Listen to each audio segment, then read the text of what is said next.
দ্বারকেশ্বর নদের জল বাড়তেই ভেঙে গেল প্রকাশঘাটের অস্থায়ী সেতু, এবং যে সেতু ব্যবহার হয় সারা বছরই, এবং বিষ্ণুপুর থেকে পাত্রসায়ের ইন্দাস হয়ে বর্ধমান যাতায়াতের এটা অনেকটা শর্টকাট একটা রাস্তা, এবং এই রাস্তাটি অস্থায়ীভাবে নির্মাণ করা হয়।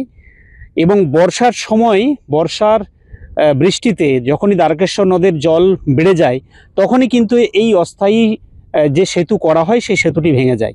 আর এই অস্থায়ী সেতু ভেঙে যাওয়ার সাথে সাথেই মানুষজনের কিন্তু ভোগান্তিতে পড়তে হয়। কারণ বিষ্ণুপুর বা আশেপাশের বিভিন্ন জায়গা থেকে যারা পাত্রসায়ের ইন্দাস হয়ে বর্ধমান যান, তারা কিন্তু এই শর্টকাট রাস্তাটি ব্যবহার করেন, এবং বহু মানুষ, হাজার হাজার মানুষ এই রাস্তা ব্যবহার করেন। এবং ছাত্রছাত্রী যারা বিষ্ণুপুরে বিভিন্ন কাজে আসেন, তারাও কিন্তু এই রাস্তা ব্যবহার করেন, শর্টকাট এই রাস্তা।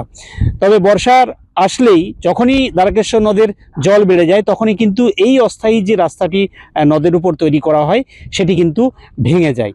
আর ভেঙে যাওয়ার সাথে সাথেই যোগাযোগ ব্যবস্থা বিচ্ছিন্ন হয়ে যায়, মানুষকে সমস্যায় পড়তে হয়, অনেকটা ঘুরপথ দিয়ে তাদেরকে যেতে হয়।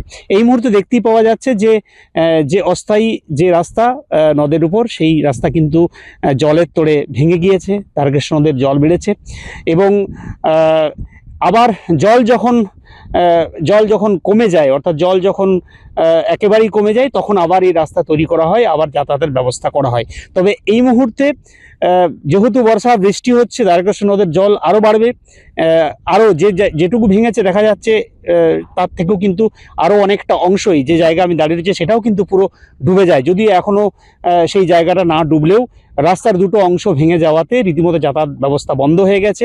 মানুষজনের কিন্তু সমস্যা তৈরি হয়েছে। মানুষকে ঘুরপথে এখন ইন্দাস, পাত্রসায়ের, বর্ধমান যেতে হচ্ছে বিষ্ণুপুরের দিক থেকে মানুষকে।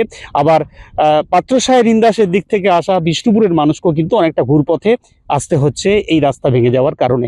বাঁকুড়া থেকে স্বরূপ গঙ্গোপাধ্যায়, কলকাতা টিভি।